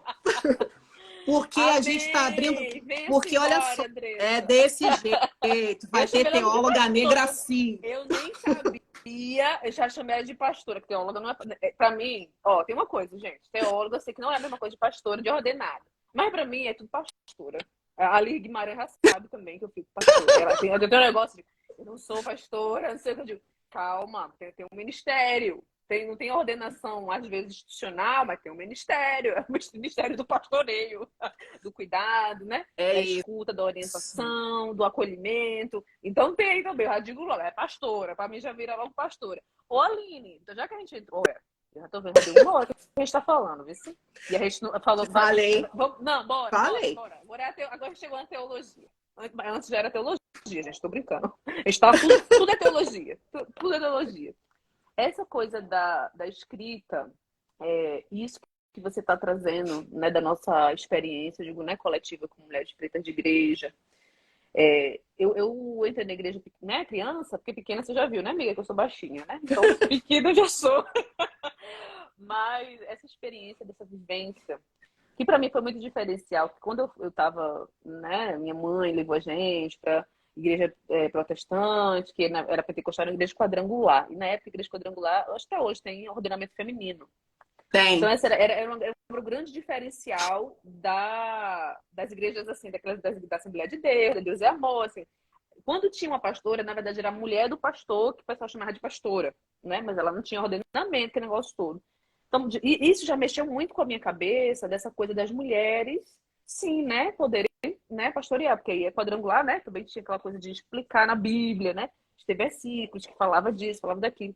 Isso ajudou muito. Então, na minha cabeça, né, para mim sempre foi algo assim, não, mulheres são iguais, embora diferentes fisicamente, são iguais diante de Deus e tal. Mas essa questão de que não é assim com muitas denominações, mesmo as que são, reproduzem muito essa coisa do papel feminino, né? O papel feminino, a honra da mulher do papel feminino na igreja, na verdade, é a maternidade, a vida doméstica, né? Algumas não impedem de mulheres terem trabalho fora, terem profissões, desde que, né, não larguem, não deixem, né, não abandonem, não negligenciem, né, essa parte mais honrosa da igreja, da missão, que é o cuidado com a família, tarará, tarará, tarará. E aí, quando a gente vem para essa coisa, mulher, né, da nossa realidade, e cada vez mais foi me espantando. Porque quando eu comecei a estudar teologia feminista, uns anos atrás, eu fiquei assim, teologia feminista. E eu estava no meu processo de enegrecimento também, né? Foi nesse caminho. Eu estava em Recife e a Liz ficava mandando mensagem para mim, bem mesmo, no Facebook. Na época, o que era famoso era Facebook, não era Instagram. Era que a pessoa fazia textão no Facebook, marcava não sei quem. Hoje em dia o Facebook tá meio... Enfim, tem uma galera lá, mas é diferenciado, né? E ela mandava mensagem aí, irmã, você tá bem, não sei o que, tarará, né? Como é que tá a resistência aí, né? Não sei o que. Mas como eu era afrodescendente ainda nesse meio, né? Eu ficava meio, nossa, que história é essa da negritude? Né? Eu sou mulher negra, sabe? Tipo, ela tá me chamando mesmo? Ela tá vendo que eu sou negra mesmo? Sabe? Eu ficava meio assim. E aí, chegou um ponto da teologia feminista que beleza, tinha algumas mulheres teólogas brancas, a maioria delas brancas. E aí, Então, amiga, quando era nós, eu digo assim, são pouquíssimas que eram as mulheres de cor, né, dita de cor ou não brancas, que estavam produzindo, escrevendo na teologia. E aí depois, né, tem essa coisa do feminismo branco na universidade também, que eu tive, né, essa coisa do contato, e vi que a maioria, né, gigantesca de mulheres brancas, e acho que são latino-americanas, eram mulheres brancas, estudando as mulheres negras e mulheres indígenas na perspectiva latino-americana, mas eram as pesquisadoras brancas. Então, assim, quando a gente chegou, quando eu cheguei, né, no movimento negro evangélico, a gente já estava também nesse ponto né, de reflexão de, nossa, o que é que está acontecendo com a gente, com a mulher preta na igreja? Só, e aqui, gente, né, não né, destituindo de valor, mas é só no sentido da limitação, né, de enquadramento, só na cantina, só limpando a igreja, nos serviços gerais da igreja. Só no círculo de oração, que é no meio da semana escondido, que não é uma programação oficial, que é um culto reservado para essas irmãs, que é mais um culto de clamor, um culto que é o acolhimento mútuo umas das outras, né? A escuta umas das outras, mas é aquilo ali, sabe? Aquilo ali não ganha uma reverberação, não vira algo dentro da dinâmica institucional da igreja. É tanta coisa, Aline, que você fica assim, eu digo, Jesus. Então, assim, nessa encruzilhada, eu vou pegar aqui a coisa da encruzilhada que nós estamos, de conhecer grandes teólogos que produziram até a sua titulação, vamos dizer assim, e depois não receberam apoio institucional, não receberam mais reconhecimento, convite para palestra, porque trouxeram as suas experiências, inclusive seu olhar de pessoa negra para a escrita. Inclusive na teológica, na escrita teológica. E aí, a gente diante dos muitos pratinhos que a gente precisa equilibrar enquanto pessoas pretas na maior diáspora do mundo, que é o Brasil, a gente precisa lidar com um negócio chamado racismo epistêmico. E ele está na academia. Você deve estar percebendo a dificuldade que é para você fazer a sua pesquisa. Eu estou aqui sofrendo na carne. E aí, nesse meu processo de pesquisa, lindona, eu já entrei em afrosurto várias vezes, sabe? Que é pesado, é pesado. E aí, que chega um momento em que essas mulheres não dão conta. Porque, além de ser pesado, e aí eu volto naquela coisa que a gente estava falando lá no início, o quanto esse aquilombamento é importante. A gente precisa se aquilombar. A gente precisa resgatar essa tecnologia ancestral, dessa vivência comunitária, para que a gente resista, permaneça e continue, sabe? Porque para a gente lidar com com todas essas dores e essas violências que o racismo produz, e nos mais diversos espaços, a gente precisa estar junto. Porque é essa coletividade que vai promover cura, que vai levar a libertação também para essas pessoas que precisam de libertação, sabe? E aí eu trago esse conceito de teoquilombismo da Cleusa Caldeira, que ela sempre fala, né? Sim. Da gente enquanto corpos negros, crentes, da gente se aquilombar, da gente fazer esse teoquilombismo. E a Cleusa, ela utiliza muito a teologia de um teólogo, acho que mexicano, e ela fala sobre o perdão. Gente, e o perdão para o cristianismo ele é central.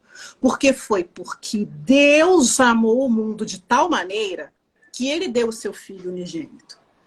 Então, perdão é uma coisa central no cristianismo. Para a gente conseguir continuar essa luta, a gente precisa liberar o perdão para essas pessoas que ignorantemente, que tomados de uma ignorância absurda, de uma violência tamanha, amputaram nossos ancestrais de África, jogaram aqui e que até hoje perpetuam o racismo com as suas tecnologias de atualização, como é o caso da colonialidade.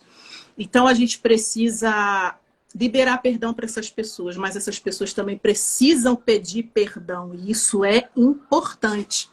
E aí, em que momento a igreja pediu perdão? Por ter contribuído nessa desgraça coletiva chamada Maafa, nesse processo de aniquilação dos corpos pretos. Exatamente, o Carlos Mendonça. Obrigada, Nath. É o Carlos Mendonça, o teólogo. Em que momento a igreja pediu desculpa? Não vai pedir, não? Porque, veja bem, quantas pessoas tiveram as suas vidas desgraçadas. Porque deixa eu falar para vocês uma coisa. África não é só escravidão. Quando a Europa chegou lá e catou todo mundo, eles trouxeram reis, princesas, eles trouxeram um povo que tinha conhecimentos de saberes diversos e até disso se apropriaram. E aí eu trago Renato Nogueira para a discussão, nessa defesa que ele faz de que a filosofia é africana. Ela nasceu em África. E aí, né, tem toda essa...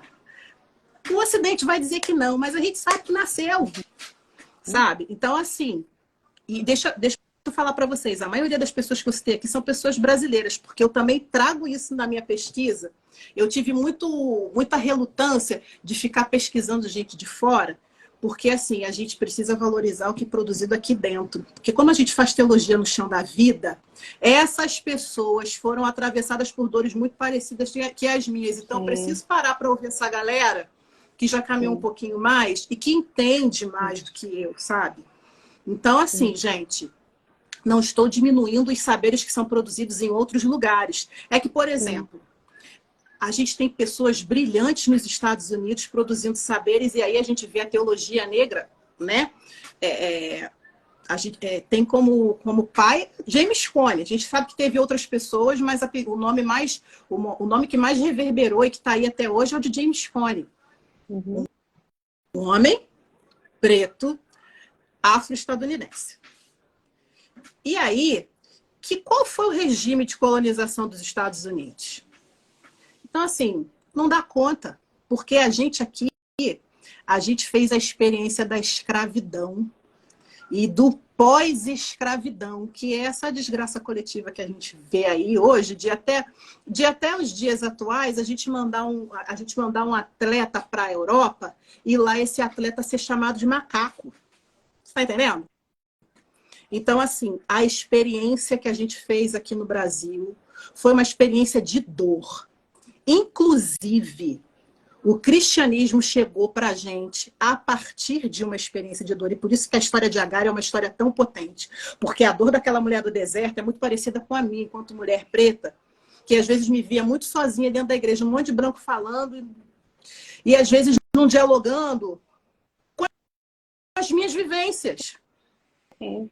Sabe? E é por isso que a teologia feminista negra é importante. E aí, o feminismo é uma produção do Ocidente. Porque a gente sabe que em África o rolê é outro. Apesar da colonialidade também estar em África, a gente sabe que em África o negócio é diferente. Mas, assim, é um mal necessário, sabe? Aliás, não é um mal, né? Porque o feminismo, ele emancipa. É por causa do feminismo que hoje a gente está aqui sentada para falar, porque a gente entende que, opa, tem um negócio aí que as mulheres não conseguem falar. Então, por isso, teologia feminista negra. E a Cleusa falou isso na minha banca de quali. Eu falei, rapaz, que negócio doido. Mas é isso, porque a gente foi afetada pelo feminismo e, graças a ele, a gente consegue reconhecer essa violência que o patriarcado produz, que coloca a mulher num não lugar. Já trouxe Famão também, né? Tô trazendo todo mundo. Não, é isso aqui, é a nossa, não é isso, né, Ellen? A nossa voz é eco, né? Aquele eco que continua, né? Que segue, né, reverberando o som que a gente já ouviu antes, a gente vai ecoando. Eu gosto muito disso que você está trazendo, Aline, porque tem sido essa coisa da pesquisa que você está falando, né? Para mim é muito complicado escrever, né? Eu gosto Para de nós! aqui. Para nós! Ai, amiga! É isso aí. Que Sandra não nos ouça. Gente, a Sandra, meu Deus. Verdade, nossa orientadora, gente, comum.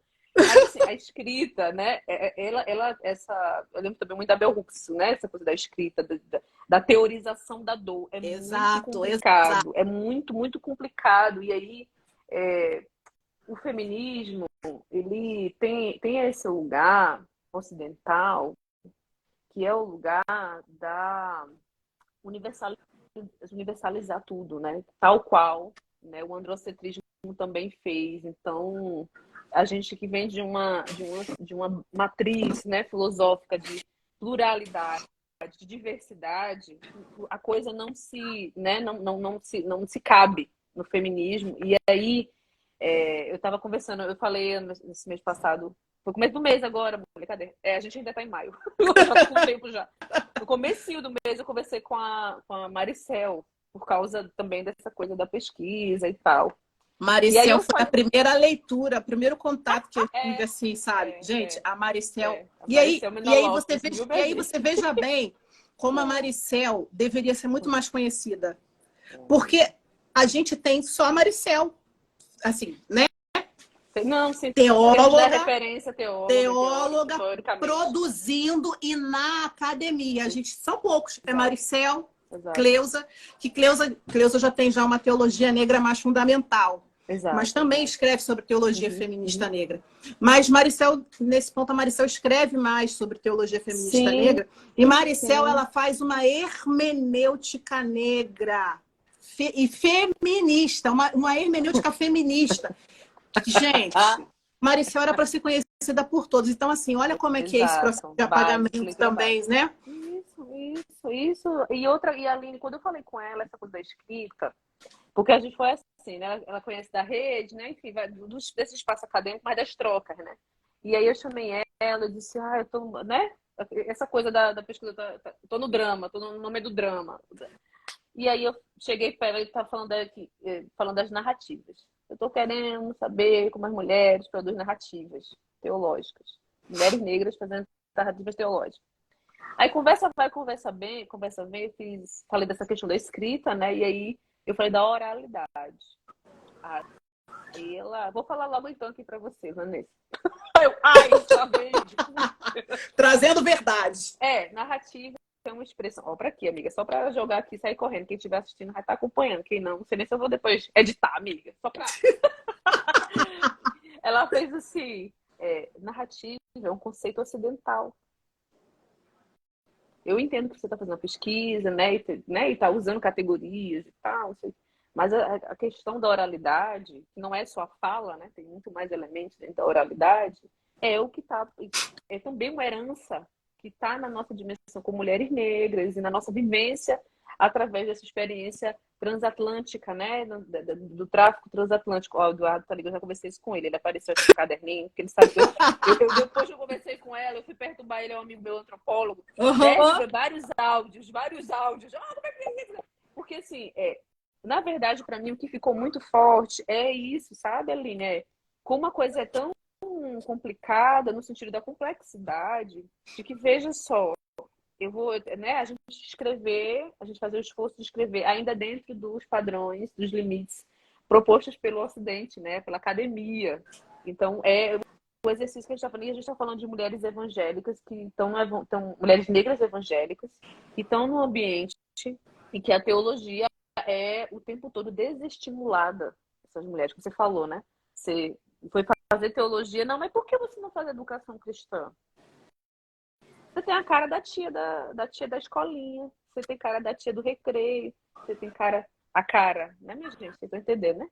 Não, por que você tem teologia? Isso aqui, teologia, você vai engavetar a teologia? Sabe como é que é? Vai fazer para quê? Desperdício de vaga de aluno.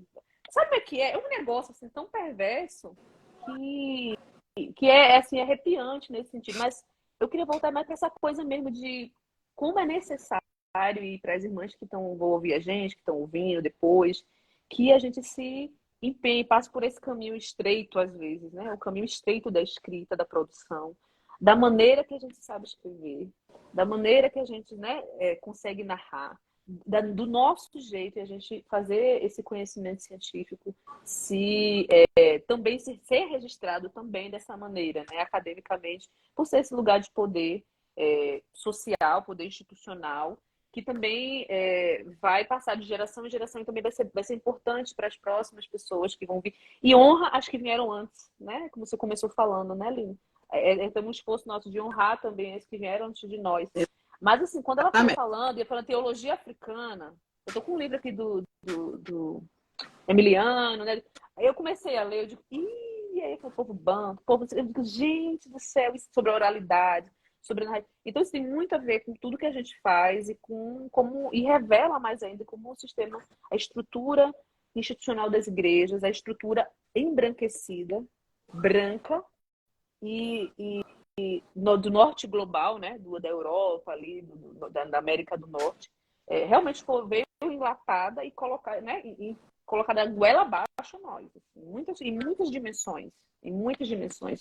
Por mais que tenham igrejas pretas, igrejas que estão se coisando, porque aí no Rio tem a igreja brasileira, né?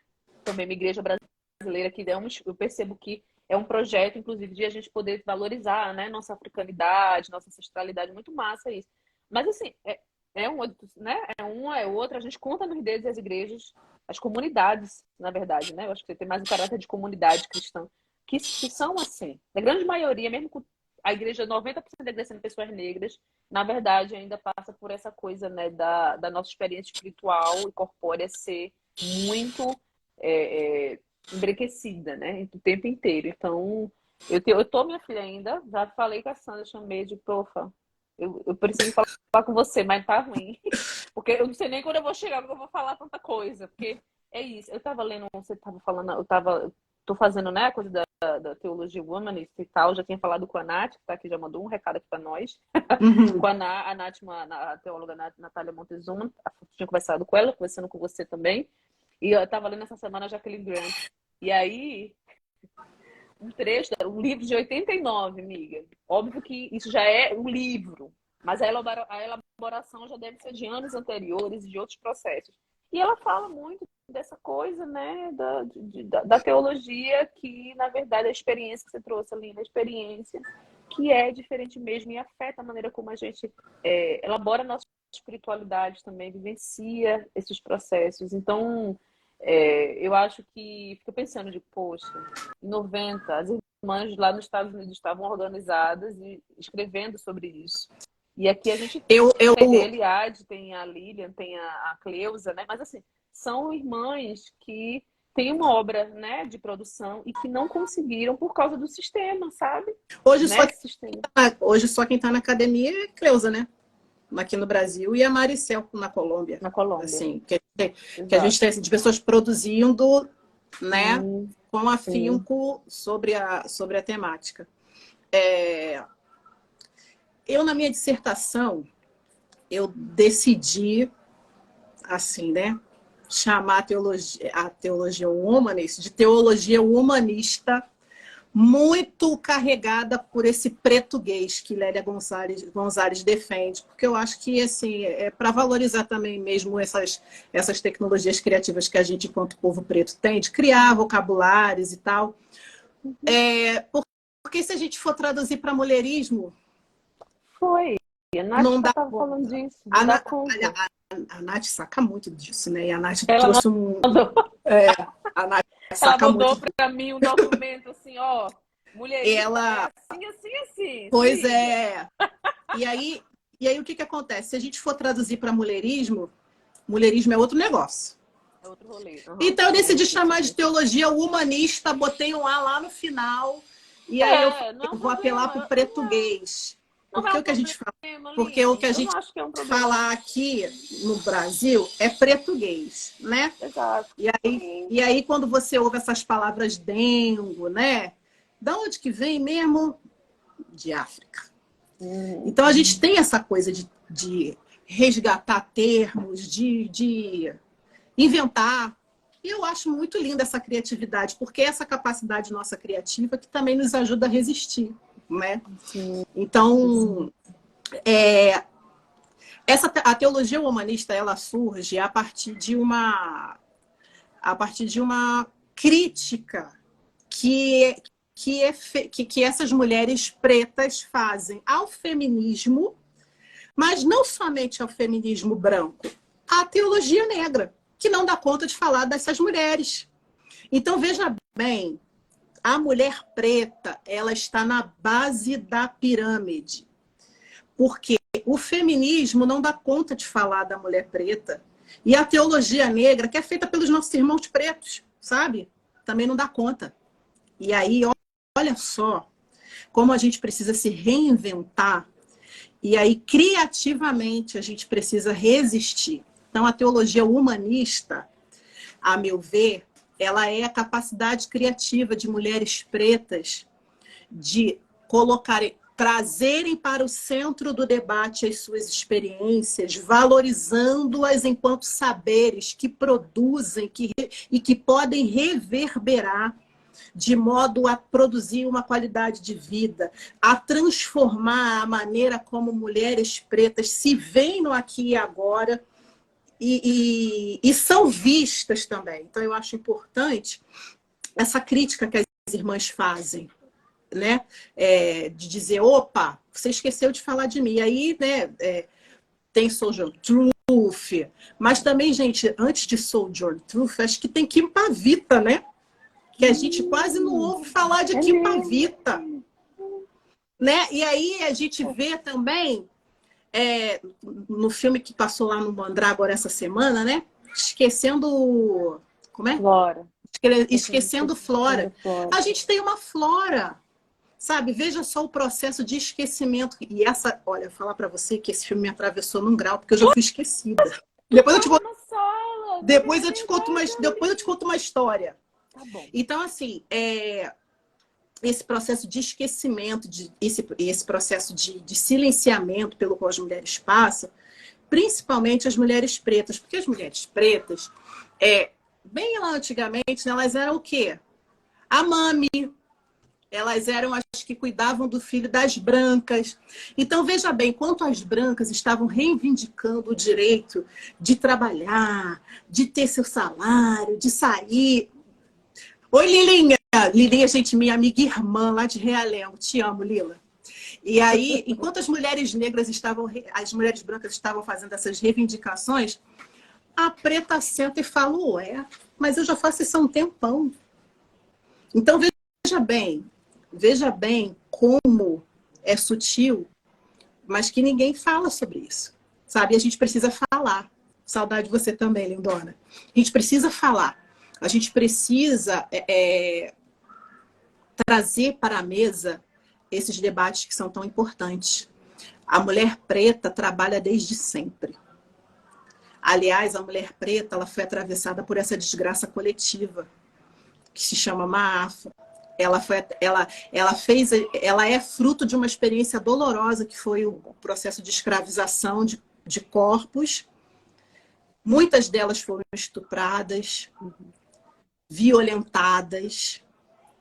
Então, assim, a gente precisa falar, a gente precisa dar nomes. E uma coisa que a pesquisa tem trazido para mim é nomear as coisas. Porque nós o tempo todo somos expostos a múltiplas violências e a gente, isso não é nada não, é mimimi, não é nada não. Vamos dar nome? Isso é racismo. Vamos dar nome? Isso é machismo. Vamos dar nome para esse negócio? Isso é assédio. Tá entendendo? Porque uma vez que a gente não nomeia as coisas, elas não podem ser identificadas. Nomear é você identificar, é você pontuar, sabe? É você dizer, isso aconteceu, isso existiu. A gente precisa dar nomes.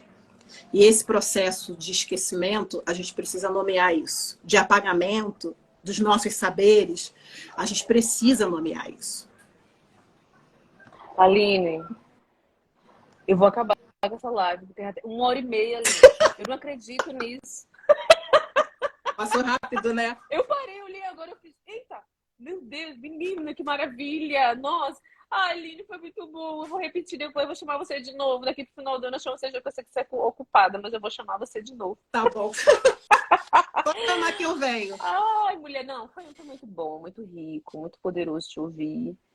Também me atravessa, depois eu vou querer ouvir você sobre o filme da Flora, porque eu acho que sabe, é um rolê massa, assim, se vocês puderem exibir aí no MNE, né, e no Rio também pode ser um momento também especial de, né, assim, vai falar daquilo que a gente, né, eu digo, fala sobre aquilo que a gente sabe, né, não é um filme que traz uma novidade, né, vamos dizer assim, né, mas ver assim, né, naquela narração audiovisual, mexe com a gente, né, então tem bastante coisa que é muito legal, muito profundo também de memória, né, de falar sobre memória novamente.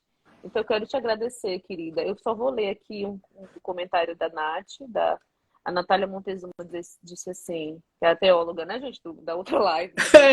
Aqui é uma rede de contatos, aqui é uma rede de mulher preta que se conhece, que, né, tenta se fortalecer, e se ajuda, e se troca, e é isso aí. Ela diz assim, é muito engraçado ver a cara das pessoas quando sabem que eu sou teóloga. Teologia é muito marcada pela subjetividade branca e masculina. Parece que ser teóloga negra não tem sentido. Isso aí, depois eu vou compartilhar, né? Porque você sabe, gente, muita coisa que a gente faz na vida, não tem como eu disse, amiga, eu não sou produtora de conteúdo ainda, não virei. Não me converti ainda. Menina, eu ainda não tô sabendo lidar com isso também, eu não sei lidar. Aí você vê que eu tenho um Instagram assim, fechado, né? Meu Instagram só tem eu, meus amigos, minha família. Não, mas eu concordo, mulher. Eu digo assim, ainda não aderi, né? A coisa do... Eu sou uma produtora de conteúdo. Então, quando tem um tempo ali, eu vou, né, e compartilho alguma coisa. Tento sistematizar, né, compartilhar alguma coisa, porque eu acho que é importante lançar essa pisca-pisca assim, de atenção para, né, para alguns assuntos e tal.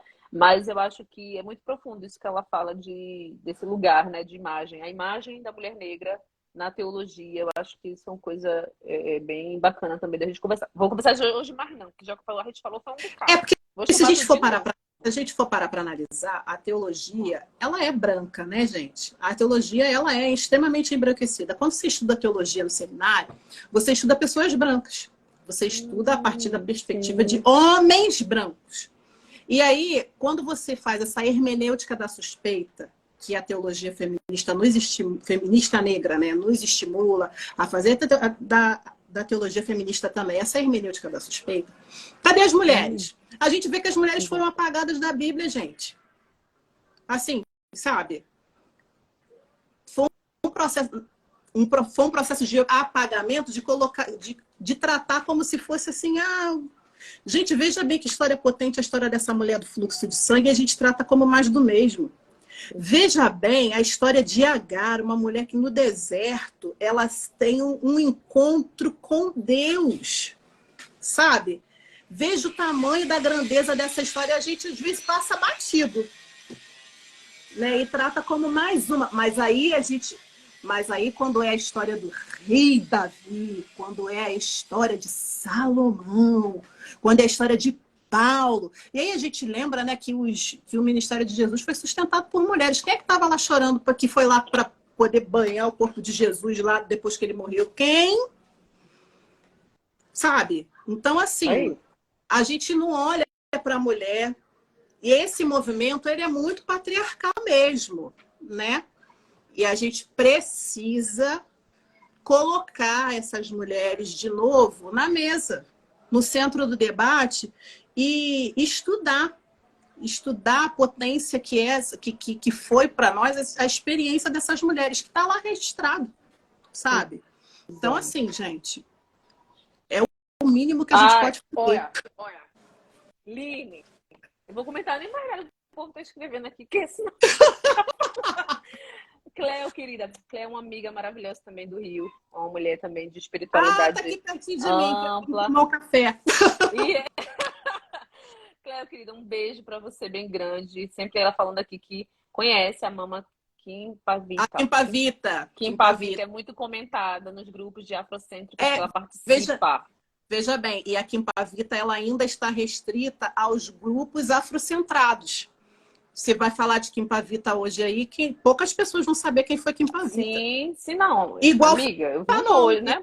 igual Fanon, que agora um pouco mais pessoas conhecem, porque o movimento negro... E outra coisa, Aline, isso que a gente fala da gente se manter juntas e se incentivando a leitura ao conhecimento, eu falo às vezes a coisa da rede social, de produção de conteúdo. Eu acho que o grande ponto benéfico da rede social em relação à produção de conteúdo é realmente a disseminação de informação que a gente não tinha nem acesso. Então, assim, sabe? Conhecer, às vezes, por um post é meio que uma semente, né? De, pô, quem é essa pessoa? Quem foi? Pô, existiu essa pessoa, sabe? Você vê, assim, faz, poxa, sabe? Então, é isso. Ela bota aquela pulguinha, assim, atrás da orelha, bota acende uma chaminha de curiosidade, né, de interesse, fomenta certos interesses. Eu sei que às vezes entra na lógica de consumo aqui, né, que a Big Tech é isso, né? Mas é o capitalismo, né? É o capitalismo, né? Porque está no sistema, né? Estamos nessa coisa. Mas, sobretudo, essa possibilidade também de nós conseguirmos compartilhar essas informações e conseguir chegar em mais pessoas, e a gente conseguir se conectar e conseguir fazer isso que a gente está fazendo agora, né? Ouvir umas às outras, elaborar nossa experiência, pensando na experiência coletiva também. Eu acho que para mim é muito importante que você traz da questão da comunidade, né? Tipo, a existência ela não é só posta de um ser isolado no mundo. A gente somos seres gregários. E a gente, como comunidade negra, a gente fala, né? Comunidade já tem uma outra proposta em relação à sociedade. Então, eu acho que foi muito bom te ouvir hoje. Muito, muito, muito. Estou bem feliz. Obrigada. Eu estou feliz também de estar aqui. Obrigada pelo convite. As meninas da rede estão assim... Quando viu, desde da campanha da oração do ano passado, quem é essa que você nunca mostrou pra gente? Quem é essa que você nunca mostrou? Nossa, adorei o vídeo. Então, assim, né? É isso. Eu acho que também é isso que você falou da gente se fortalecer umas às outras, se admirar umas às outras, né, Aline? Também se conseguir valorizar umas às outras nessas pequenas coisas da vida, de um convite, uma fala, uma escuta, um café juntas, sabe? Um abraço, né, muitas vezes, né, em um determinado espaço, em algum momento. Então, é algo que eu tento cultivar, né, um pouquinho.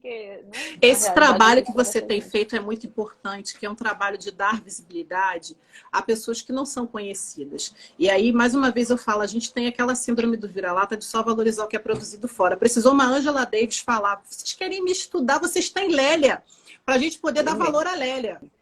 Olha que vergonha, né? Angela Davis já tinha lido Lélia e a gente não tinha lido ainda. Veja bem. Então, esse processo que você faz é um processo muito importante, inclusive porque no meio da teologia é difícil demais uma mulher falar. É difícil demais uma mulher ser ouvida e considerada. que às vezes ela fala e a fala dela não é levada em consideração. Tá. Então, esse papel que você tem, ele é importantíssimo de colocar luz e trazer pessoas que têm se dedicado, que têm estudado. Gente, quem não conhece Natália, a gente vai conhecer Natália. Natália é uma mulher que conhece muito de teologia humanista e que Exato. já Exato. está numa caminhada mais avançada rumo ao mulherismo. Exato. E, assim, poucas pessoas conhecem a Natália, sabe? Então, a gente precisa se reconhecer uma nas outras e valorizar os saberes dessas irmãs também, porque isso custa tempo, energia, é um processo muitas vezes doloroso, de abrir mão de várias coisas. Então, a gente precisa se aquilombar, né? Isso aí. Olha, mulher, acabou nós aqui. Acabou. Acabou, gente. Essa live vai virar vigília. Ô, Andressa, depois, qualquer dia desse, eu vou fazer uma coisa assim. Quando a gente estiver online, eu vou chamar vocês, assim. Aí abre aquelas várias casinhas, assim, várias telas. Chama todo mundo. Chama todo Chame mundo. Andressa, chame Raquel. Cadê? Vamos entrando logo aqui agora. Manda o convite, viu? Pra essa vigília. Line, querida, cheiro Um pra você beijo. muito grande. Obrigada, a gente pela se vê. oportunidade. Depois te aperreio mais. Tá bom. Viu? Foi riquíssimo. Eu tô aqui abençoada. Tá sendo, né, uma tarde, um dia e um momento muito abençoado. Viu? Muito obrigada por isso, querida. Imagina, Todo eu mundo que me acompanhou e agradeço. interagiu com a gente, viu? Um Cheiro, minha beijo. gente. Tchau, tchau. Tchau, tchau.